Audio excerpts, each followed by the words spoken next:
Thank you, everybody, for joining the labor market information session on construction. It's a lunch and learn session. We try to do that quarterly, but we haven't had the time to do it since the last year because there was a lot of changes in the quadrant LIPs. We generally do it with other Toronto LIPs. Anyway, this is brought to you by the Employment and Labor Market Work Group at Toronto North Local Immigration Partnership. A note for everybody who joined that this session is being recorded and it will be uploaded to the TNLIP's YouTube channel. Let me just copy paste that in the chat because there are a lot of, not everyone in the meeting. Okay, so there are a lot of previous sessions on Lunch and Learn, such as manufacturing, IT, and also other types of events that you might be interested in on that YouTube channel. And we will be uploading this as well. So this is a short session, so let me jump right into, I'll start by acknowledging the land beneath our feet, even as we meet across digital spaces. We acknowledge that the land on which we are situated is the traditional land of the Anishinaabes, including Mississaugas of the Credit, the Wendat, and the Haudenosaunee.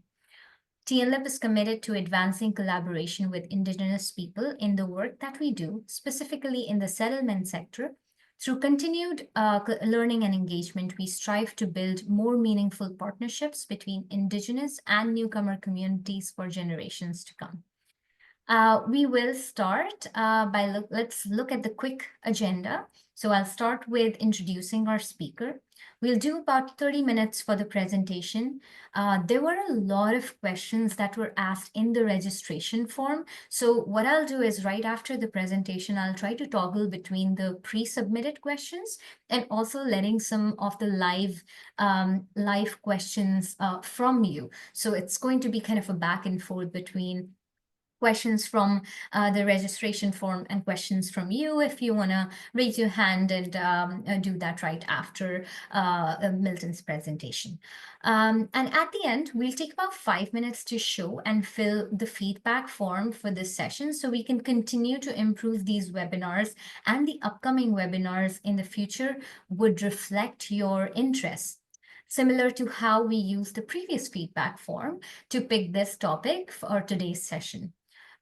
The session, besides the feedback form, is also in response to recent updates by IRCCs, that is Immigration, Refugee, and Citizenship Canada, which added construction-related occupation to the priority category under the express entry system. This is a move aimed to address the critical labor shortage and supporting newcomers' pathway to permanent residence. Without further ado, let me introduce you to our speaker for today's session, Milton Pansami. He is the Vice President of Operations at Mudabi Gone, a consulting firm specialized in operational efficiency, process optimization, and leadership development. Milton has over 20 years of experience in senior leadership roles across manufacturing, engineering, and business operations. He's passionate about driving sustainable growth and empowering individuals and organizations to reach their full potential. He has taught courses in accounting, decision analysis, and entrepreneurship at Seneca Polytechnic, who are our partners as well. He is also a mentor and trainer through Growth Space, supporting leaders and teams across a variety of organizations. So Milton, again, without further ado, could you introduce the construction industry's evolving landscape, as well as how can newcomers and equity-deserving groups navigate careers in this high-demand field? Well, thank you for that introduction, Farheen. I really appreciate it. Absolutely. Let me share my screen. Can you see my screen? If I see my screen? Yes, we can. Perfect. Okay, well, good afternoon, everyone, and thank you for being here. I'm Milton Pansami. I'm one of the founders of Mudabi Gone Incorporated, and I'm excited to be joining you for this session on exploring career opportunities in construction. Let me start by saying whether you're supporting others through employment services or you're here as a newcomer, or an internationally trained professional, or even a curious career explorer, I hope you're going to find some or hopefully most, if not all, of what you are looking for in this session. So construction in Canada is evolving. It is not just about hard hats and hammers anymore. It is about technology, sustainability, equity, and opportunities. Today, we will explore how to enter the industry, enter the sector, if you like, even if you're starting from zero, and talk about real pathways like apprenticeship, union access, job search strategies, and how to turn your existing skills into a competitive edge. Okay. We're also going to touch on how construction connects with immigration pathways, like express entry, and we're going to highlight some supports that are already out there, especially for women, racialized individuals, and equity-deserving newcomers. So let's get started. I'm sorry, Milton. Just interrupting because your voice is a bit quiet. Is it possible for you to maybe move closer to the mic and Okay, just how's let that? everybody? This is great. Okay, Sorry for the sorry, interruption. I was getting a little bit too comfortable there. So here's a quick look at what we'll be covering today. From an industry overview and labor market demand, number one, we will start with a snapshot of the construction industry in Canada, what's driving it, how it compares to and complement manufacturing, and where the jobs are growing. The second thing we're going to talk about is the representation of newcomers and equity-seeking groups. We're going to explore who's in the sector, who's missing, and the barriers and opportunities for women, racialized individuals, and internationally educated professionals. The third thing we're going to cover is employment pathways and training support. And I think this is one of the key ones.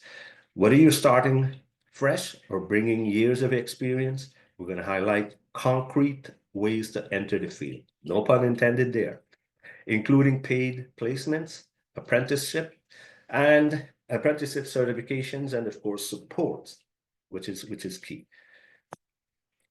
The fourth thing is immigration and ELM support, sector support. We will look at how construction trades fits into Canada's immigration system, including express entry, and we're going to spotlight the great work happening through ELM members and sector partners. And last but not least, as Farheen said, we're going to open it up for question and answers. Many of you have already shared your questions, and we will be answering them. We'll try to move back and forth with those. So as a brief introduction to the industry, I think we all know that the construction industry plays a vital role in shaping our communities, okay? From building and maintaining homes, commercial buildings, and critical infrastructure such as roads, sewers, and irrigation systems. It encompasses a wide range of skilled trades, including painting, electrical work, and plumbing. Construction activity is closely tied to the overall economy, okay? When the industry is thriving, it stimulates growth in related sectors such as furniture, appliances, real estate development, and building materials. The construction industry matters. It matters to the economy. This economic importance underscores the need to better understand who's doing the work, where the jobs are growing, and what's driving demand. So let's take a look at the big picture. The construction industry sector remains one of Canada's largest and most essential employer. It supports nearly 1.6 million jobs nationally and plays a critical role in residential housing, infrastructure, and commercial development. As Canada grows and major investments are made in transit, green energy, and urban development, so too does the demand for construction workers. At the same time, though, the industry faces serious labor force challenges. Right? A large portion of the workforce is nearing retirement. and current recruitment and training efforts are struggling to keep pace. This has created one of the most significant labor shortage in any sector, with particular demands in trades such as carpentry, plumbing, and electrical work.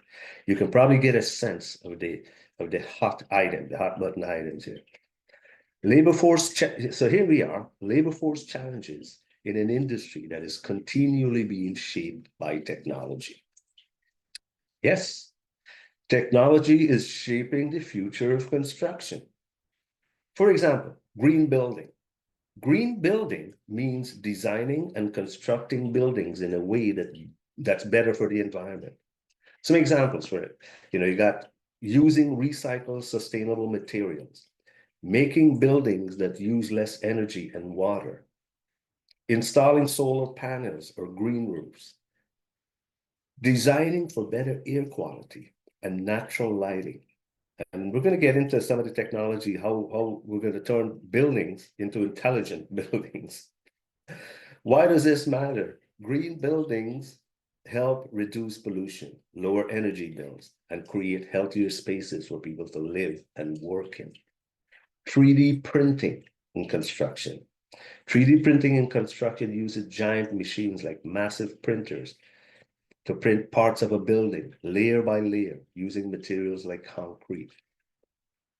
Example included in Gananoque, they're printing the whole side of a townhouse complex using a robot called it's Valpoint 2.0. That's where this industry is going with technology. It speeds up construction by printing parts offsite and assembling them later. Why this matters? It is faster, it uses less waste, and can help make homes more affordable in the future. Some of the questions that was asked, and I hope we're answering them as we go along, is like, what does lean manufacturing have to, how is it applied here? And we'll expand on that one as well a little bit later. Digital blueprint, BIM, building information modeling. This is taking the construction industry by storm. It is a smart 3D digital version of building blueprints that shows not just what something looks like, but how it works, how it functions. Architects, engineers, and builders can all work on the same digital model. The model includes details about material, cost, timelines, and even future maintenance. Why this matters? It helps teams catch mistakes before construction starts, right? Saves money, and of course, make better decisions. So look at the projection. It indicates that a compound annual growth of about 4% from 2024 to 2028, with construction output expected to reach, depending on the estimate, some estimate puts it at over 300 billion by 2028. That represents about a 3 or 4% increase. And that's only 3 or 4 years away. It complements manufacturing. It complements the manufacturing sector as well. The construction industry does. While both sectors are integral to economic growth, construction is closely tied to factors like housing demands and infrastructure investments.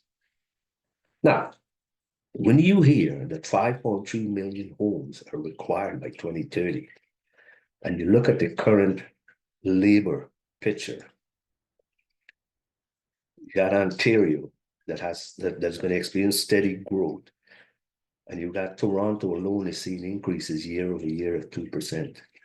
You have employment in this sector growing faster than the capacity of the industry to recruit into it.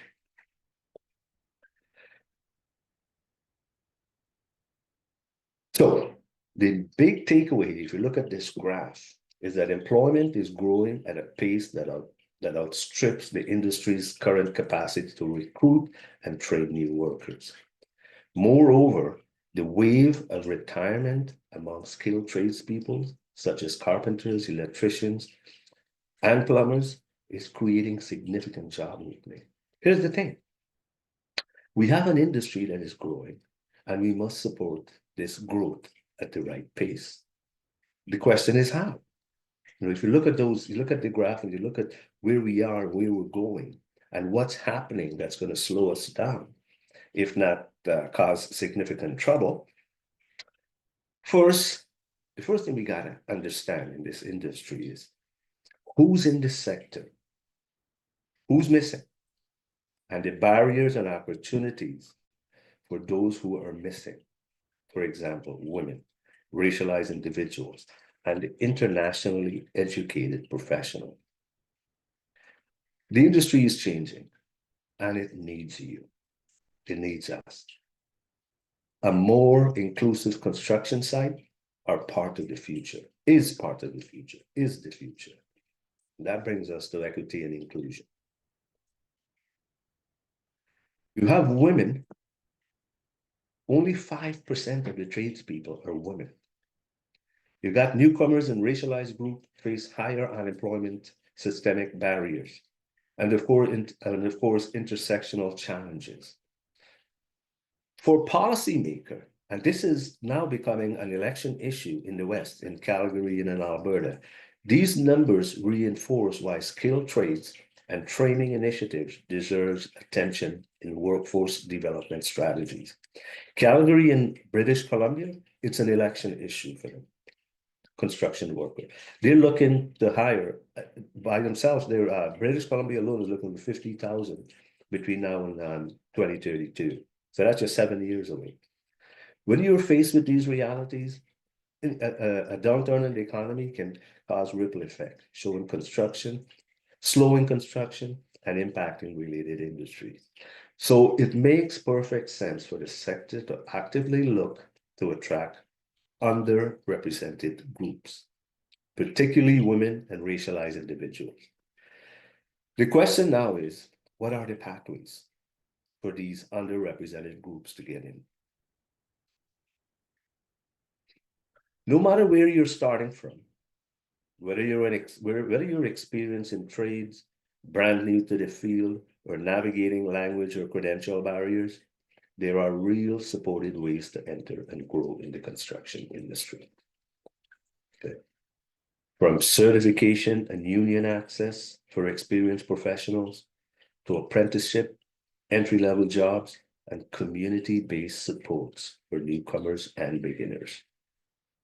The sector offers multiple on-ramps to build meaningful career. Let's take a closer look at each of these pathways. Okay. Even if you're brand new, there are paid opportunities to learn, train, and build a network in construction. You don't need to figure it out alone. Programs like Construction Career Pathways offer paid entry-level roles with built-in learning.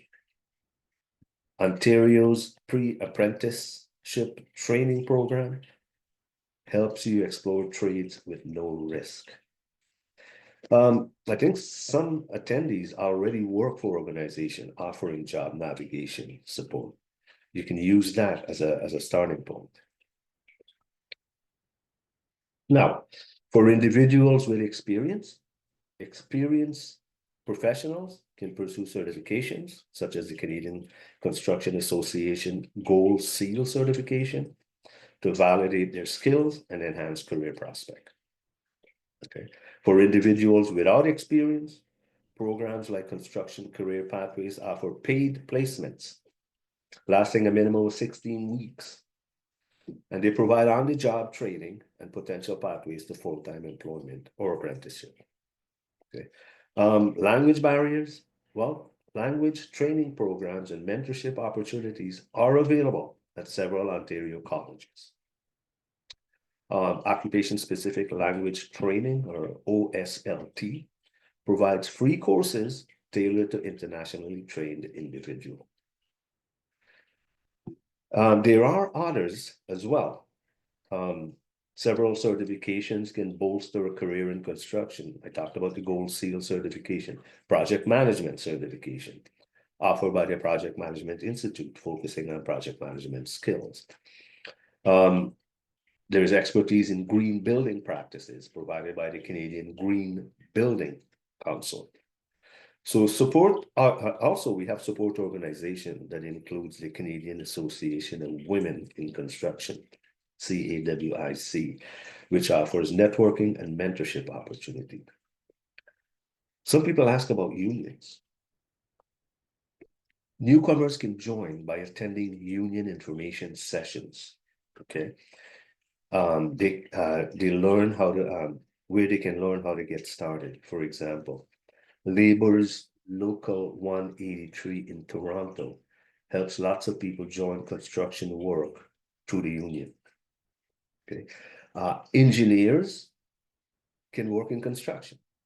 Okay, yes, even if someone studied engineering, they can use their skills in construction jobs like project management, organizing big construction project, site engineering, checking if building plans work in real life, lean construction, which is very near and dear to Mudabigan, finding ways to save money and time. So engineers don't have to start from scratch. They can jump into the field with their current skills, like engineers can lean in, no pun intended here again. And since Mudabigan is about lean and Six Sigma, let me lean in a little bit more. It is, and it's also one of the questions that was asked. Lean manufacturing is a way of working that focuses on doing more with less time, less waste, less cost, while delivering high quality. It originally started in the manufacturing, mainly in car manufacturing, and now it's taking the construction industry, if I may say so boldly, by storm. In construction, leans mean planning better, using only what's necessary, improving workflows, learning from mistakes. Why this matters? It helps projects finish on time and on budget. Teams work more safely and efficiently. When we talk about safety, a construction site that is perfectly 5S, mean organized in a way that it is predictable, leads to zero accidents. It gives better value to clients. And a simple way to remember it is lean is about building smarter, not just faster. Now, given that the situation in Canada demands trade people, newcomers with experience in construction trades may have expedited immigration pathways. Okay, thus if you want to work in construction in Canada, especially as a newcomer, there are programs to support to help you get started and build a future. If you're moving to Canada from another country, the government has a special system called Express Entry. Okay, it helps people with skills like electricians, plumbers, and carpenters move here faster because these jobs are really needed. Bottom line is, skilled trade people are in demand, especially in the construction industry. Jobs like electricians, plumbers, and carpenters are really important in Canada. There aren't enough people to do them. So if someone from another country has those skills, Canada might invite them to live and work here faster through the system. And that system is called Express Entry. When they're invited, it's called getting an ITA, an invitation to apply and live in Canada. Some groups, like ELM members, run special programs to help more people succeed in construction careers. These programs focus on making construction jobs more welcoming and supportive. Here are a few examples. Women in Construction Initiative helps women join and feel supported in construction jobs.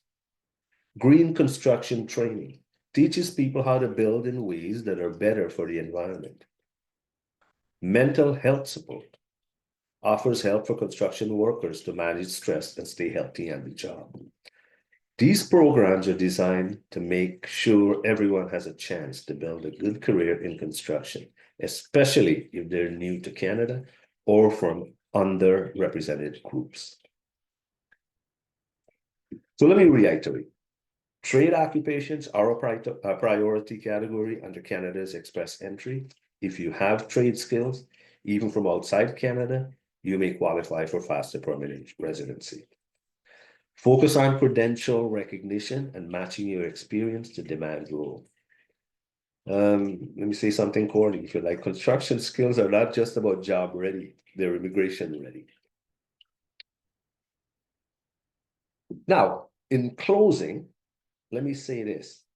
As we wrap up, it's clear that the construction industry is going through a powerful transformation.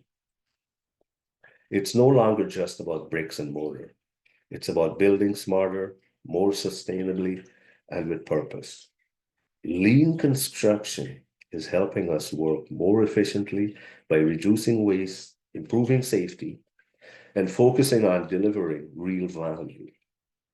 Tools like the last planner system and standard work processes are making job sites more collaborative, reliable, and cost-effective. At the same time, green building practices are helping us reduce our environmental footprint through better materials, cleaner energy use, and smarter design. From solar panels and green roofs to recycling material and conserving water. We're creating spaces that care for both people and the planet. And with BIM, Building Information Modeling, we're moving into a digital future where buildings are not only functional and beautiful, but are intelligent and adaptable. BIM gives us the power to plan better, solve problems earlier, and create an environment that truly responds to the needs of the people who use them. So together, these innovations they are just trends. They're signs of a smarter, more inclusive, and more sustainable construction industry. And whether you're a newcomer, a student, or anyone helping others find their path, there's a place for you in shaping the future. We're not just about building structures. As they say, it's about building possibilities. That's it. We're open for questions. Thank you so much, Milton. First of all, let me just thank the effort that you put in, and because it's not easy to package so much information in just a few minutes, and also leaving enough time for question and answers. We had, let me tell you all, we had about 84 registrants, of course, including Milton and I, for this session, and there were more than 25 questions. So I sent them all, like I sent them expectations, I sent questions to Milton, and he made sure while that he's not just presenting a backgrounder for construction, but also answering those questions to a great extent. You also talked about some of our partners, because the TNLIP has a lot of members who provide resources and programs, and you mentioned programs by Career Foundation, Labor Education, and also Mayuri mentioned in the chat that JBS Toronto has programs specific for new immigrant skill trades. So that's NPST and START, as well as for architects, it's called the BUILD program, both at pre-arrival as well as post-arrival stage. So we have there exists a lot of programs. So thank you so much for building that, that great foundational understanding for construction. I will, so let's, how this question and answer round would go is I'll use some of the answers from the pre-submitted questions, and we'll also do live questions. So you can just raise your hand and I could pass it on to you. I'll ask you to unmute for anybody who has a question. So just to start with, because I don't see any raised hands right now, I'm going to start with one of the pre-submitted questions. Yeah, I see a hand. I'll come to you right after this one. So the first question is, I'm a newcomer, a beginner with just 1 year of work experience in construction, but I do know process optimization. I need guidance. Is there any paths that the people could get work permit extension within 2 months? So could you answer that? I know you've answered some of the pathways that newcomers can use, but I'm just putting that question in the chat so you have that as well. Okay, you want me to take that one, Farheen? Okay, Yeah, so that would be great. let me start off by saying that you're in a strong position to grow. Okay. 1 year of hands-on experience plus background in process optimization. You already understand one of the key driving one of the key ideas driving modern construction efficiency, and of course continuous improvement after using lean construction, and that's very near and dear to us at Mood Fund. For career guidance, there's a couple of things you could do. Consider entry-level technical roles with your background, roles like site coordinator, project assistant, or even quality control tech would be a great fit, in my opinion. You can build on your lean or project skills. You may want to take a short course in lean construction, BIM, or even project management, okay, to show employers how your optimization knowledge applies on site. It'd be a way. Seek mentorship. Join programs like TRIEC or the Next Gen Builder mentoring programs. They help newcomers with technical background gain confidence, direction, and local connection. And the last thing I would probably suggest is to get support from employment agencies like COSTI, JVS, and Access Employment. I think some of them are even on this call. Now, about the work permit, I'm not an expert on this, but I can, with 2 months work permit within 2 months can be possible, but it depends on your specific permit type and immigration stream. So I'm probably going to lean more on Farheen to see if she can help with that. But employer-supported extension, LMIA exempt, might be something that's available. I don't know. Yeah, thank you so much for answering answering that. And we have a lot of partners that could help with understanding work permit and extension. And of course, feel free to answer to that because I see a lot of people in this room that have expertise in work permit particularly. Meanwhile, I'll take a question from the audience. Oday, you've raised your hand, and sorry if I'm mispronouncing it. Please correct me. Don't worry. Thank you, everyone. Thank you, Milton, for your perfect presentation. My question is, you mentioned that ELM members offer construction related to several programs. One of them was green construction training. Could you give us like some information to know more about this program, how where I can find like this program, and what it requested to join like this program?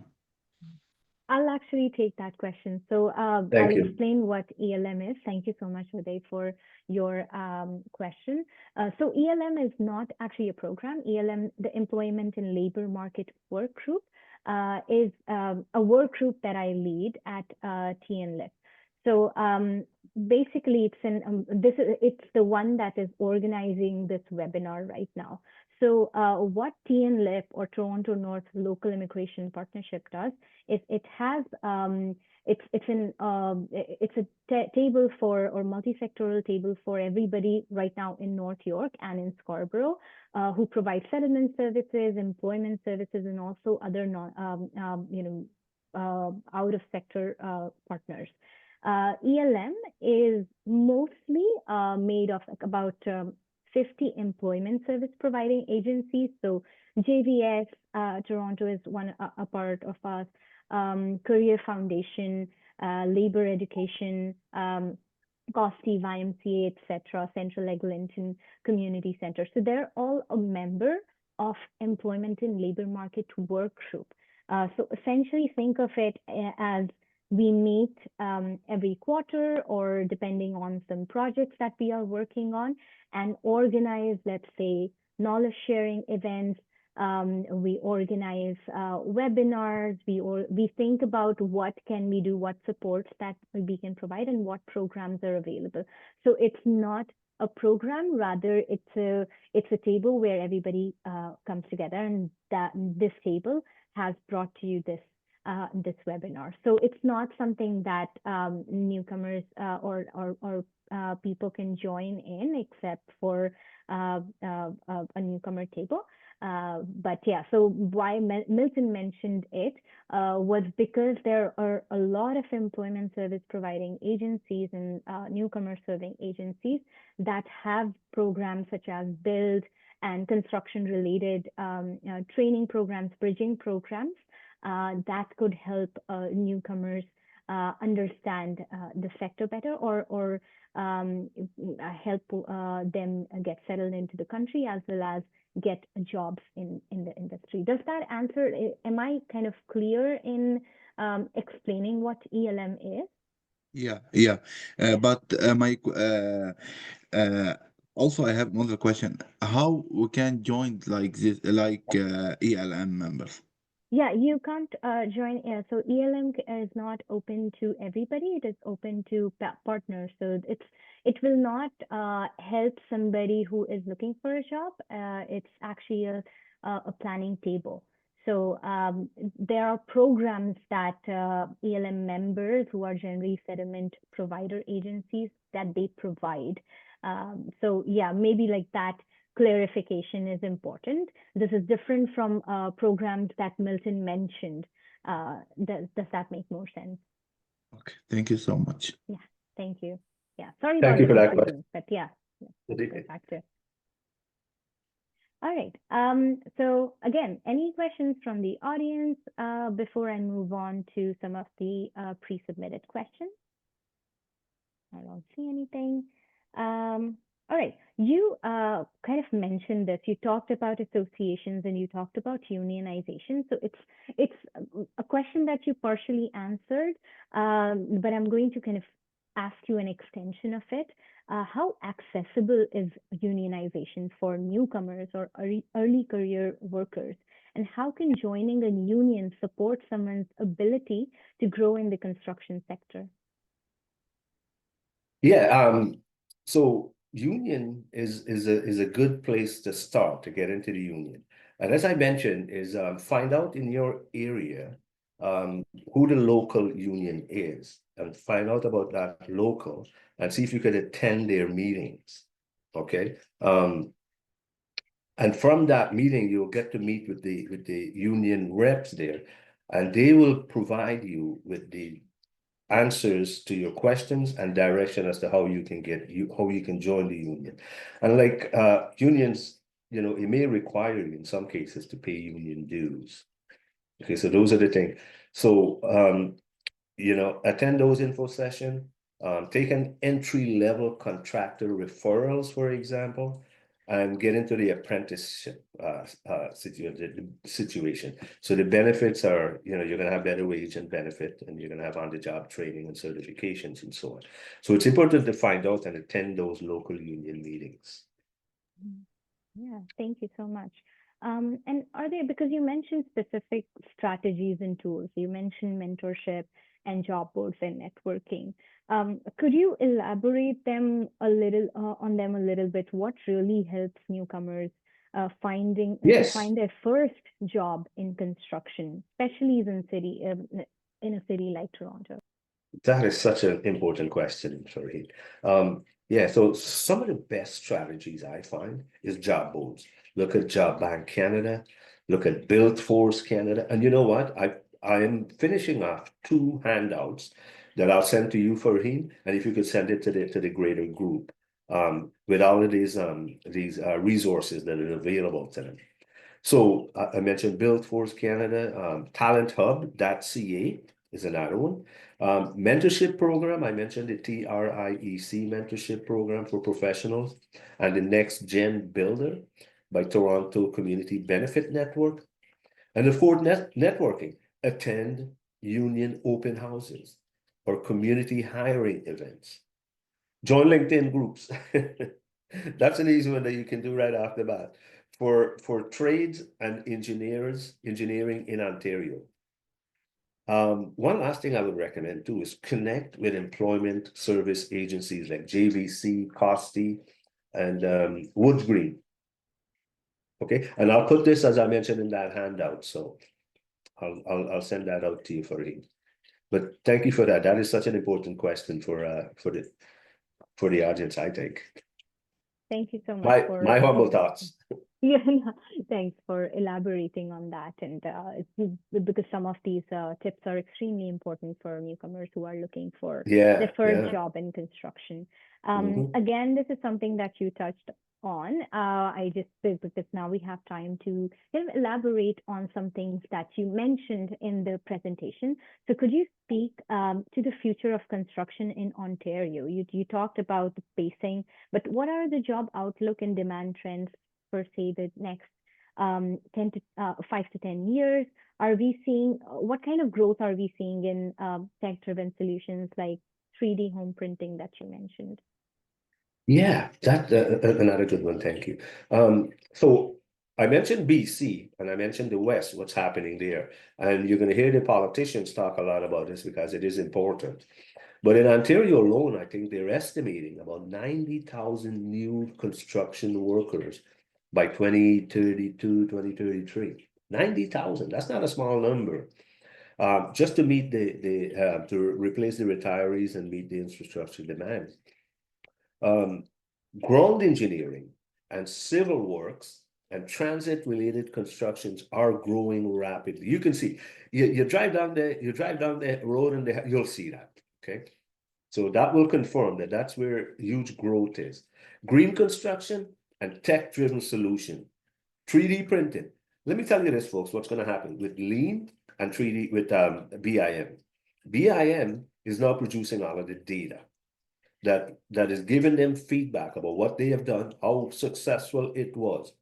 That data, when AI gets its hand on it, is going to make buildings not just livable, they're going to make them intelligent, and they're going to tell you what you should or you shouldn't do. They're going to tell you when things needs repairing or replacing, or when things are going to break. So data analytics in construction is a growth. You don't hear it, but that's something that you can look at. Engineers can really tap into that, and not just engineers. Okay, so green construction and tech-driven solution, 3D printing homes.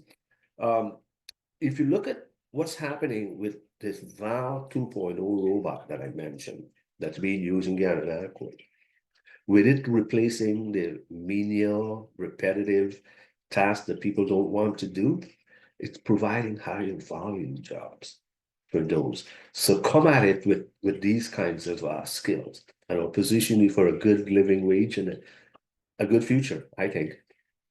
Yeah, thanks. And that's really important to have those skills and build upon those Yeah. skills and make sure that the jobs are meaningful and well paying. I have a Mhm, question from the chat. mhm. Sarah says, she is, I am an LMA labor market assistant program worker. Who try to support the newcomers in their job seeking process. That's great.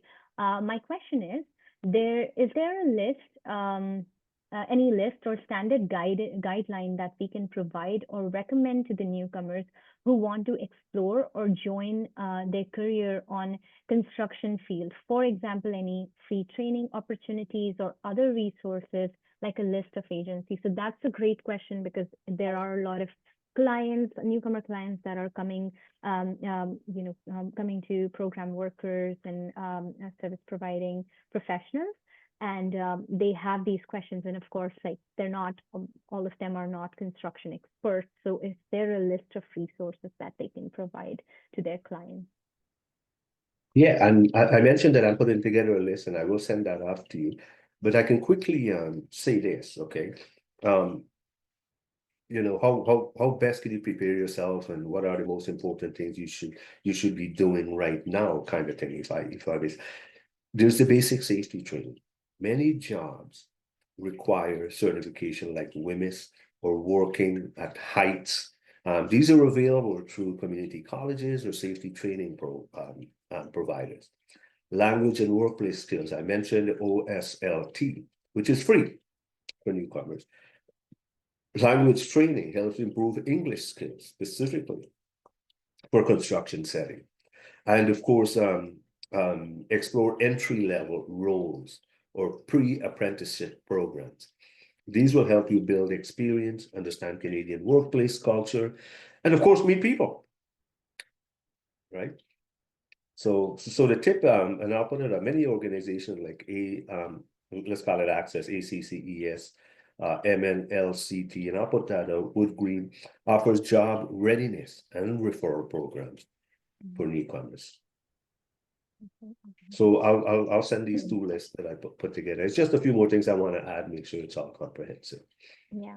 Thank you so much for offering to do that. And of course, for our audience, I'll be sending a follow-up email to everybody, and all the things that Milton will provide will be added to that, including how you can contact him and continue this conversation. Yeah, and if I could just add something to that for him, my email address is on the presentation. My work email at Muda Began. Feel free if you have questions, if there's anything we can do to help. Muda is here. Muda means waste elimination, by the way, in Japanese. I love that. I love like streamlining services and streamlining programs and just getting rid of the fluff. So I love Yeah, the just names one. that you have. Yeah, thanks. So, and just one more thing. Visit our website. There's some really good resources there about lean manufacturing. Could you put that in the chat? Yes, I will. I'll put Awesome. that in the chat, and it's also in the presentation. Absolutely. That's great. Thank you so much No for doing problem. that. Yeah. And while you do that, I have another sort of like, it's not an organized question, but I just remembered this from the registrations and information that there were also people who wanted to know how they can help their clients who were refugees. So is that, are their pathways kind of different from newcomers who are non-refugees? And are there any considerations that you might know of that service providers can help with? Yeah, it's a little bit outside of my comfort zone, that question, but I would say that that's something that we can speak to I guess our local immigration office. I don't know, and I don't know that you want to call there and all of that stuff, but it really is, it's a difficult one for me to understand. It's kind of not my expertise with refugees and immigration stuff. That's okay. Thank you so much. But you have provided a lot of resources that people can use for clients who are interested in the industry. So I'm just going to ask you just one more question because you mentioned about apprenticeship opportunities that are currently available, particularly for newcomers or those early in career. So are there any apprenticeship opportunities that come straight to your mind that are really good? Yeah. So this is really available right now in Ontario. Okay, they include carpentry, electrical, plumbing, HVAC, and welding. You can find and apply through Skills Trades Ontario, formerly Ontario College of Trade, and I will put that in that list as well. Union website like LIUNA, Local 183, IBEW 353, and UA Local 46. Okay, and Employment Ontario service centers. Community agencies are offering free apprenticeship or bridging programs. All right, and I'll add that to the list as well. Thank you so much for curating that list, and that would be very helpful. And I'll add that to the follow-up. So I'm just giving an opportunity for anyone to ask final questions because we'll take about 2 to 3 minutes, and then we're gonna do a wrap up, and I'll send a feedback link to everybody who can fill the form. So if does anyone have questions in the audience? If not, then I just have a final question that I will ask and wrap the session up. Just giving a couple of seconds.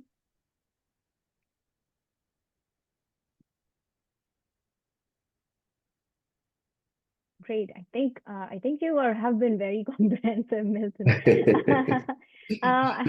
I think because I understand because sometimes I talk about refugees and some of the immigration pathways which you might not be able to completely answer. So I have a question about because I don't want to give wrong advice on that one. That is too important. Yeah, and I appreciate that. So this is a question from one of the internationally trained professionals. and they were wondering, if they can, like, for example, engineers or mechanical engineers, how can they bridge their experience to meet Canadian construction industry standards? Yes. So depending on what your certification is and what your skill sets are, but there are courses that you can take at your local community college that can acclimatize you to what the expectations are. Now, the fundamentals of engineering should be standard, but some roles that suits internationally trained mechanical engineers are like site or maintenance supervisor, quality control, HVAC design or installation, or building system project management. You can also consider bridging programs or technical certification if needed. And I can put some of that as well in that list that you can take a look, some of the sites you can check out. That is great. Thank you so much. Again, like Mhm. this has been a wonderful session, very on time, very very comprehensive as well as compact. So I really Can, thank you for yeah, sorry. can I add one more thing to that? Because that is Of course, please that's don't a let very me good. rush you. No, you're fabulous. You can enroll in bridging or licensing program through OSPE or community college, as I mentioned. You can focus on Canadian building codes, and you can also get involved in mentorship and co-op opportunities. That's amazing. Thank you so much, Milton. And again, so again, before we wrap up our session, is there any closing remarks that you want to make before we end the session and kind of send out the feedback form? I would say that, folks, this is the time to get into the construction industry. This is the time because information is available, and not where the puck is, but where the puck is going to be, to coin an old Canadian phrase here. You can get ahead of where this industry is going, and you can be very, very successful with the matching yourself to the right skills that's going to be needed in the future. Lean, BIM, are going to be critical going forward when AI gets a hold of those two. That's amazing. Thank you. And thank you for also mentioning AI, because that's been a really strong theme, recurring theme. Is it going to take our jobs? Is going to, what impact will it have? Like, I think AI and US, like that has been a recurring theme this past couple of months, at least, if not more than that. So thank you for doing that, and also offering to continue the conversation post this session. For everybody, I have just submitted, I have just put in a link for a form. It will take a few minutes, 5 to 6 minutes to fill it up. It's a feedback form for how you, whether you like the session, what did you like about the session, what you did not like about the session, and also mention what your future topics of interest would be. What would you want to learn in the next session? That really helps us not only improve our upcoming webinars and have key considerations, but also make sure that our webinars and our sessions reflect your need and your interests. So please take a few minutes to fill that form. With that being said, I will follow up shortly with an email with any kind of, I know there was interest in the chat, and there were a few direct messages to me who wanted a list of members that they could reach out to. And sorry for that confusing language. We're kind of talking about employment service providers, not so it will be difficult for people to understand who ELM members are, but that's essentially what we're talking about. So I could provide a list of agencies that have programs that could be of interest for those who directly reached out to me, and also provide a detailed follow-up. Its recording within a week should be available on our YouTube channel that I earlier put in the chat. And in the follow-up, I'll also put in Milton's email and the resource that he talked about. I'll also share that. So I hope you will all find that useful, and I hope that you find today's session useful. Thank you for spending your lunch time with us. And thank you again. I can't thank you enough, Milton, for taking out the time and and putting together this this amazing session. There was a lot of time crunch here, but you put together a great session, provided us with your expertise. Thank you to TNLIP team who was there to support me today and just made sure that everybody is coming in and being accepted in the meeting and everything is going smoothly and no tech issues occurred, which is great. And again, thank you to everybody on this meeting. And I hope you have a great day and a great upcoming weekend. Thanks, everyone. It was a real pleasure. And thank you, Farheen. Couldn't have done it without you. Absolutely couldn't have done it without you.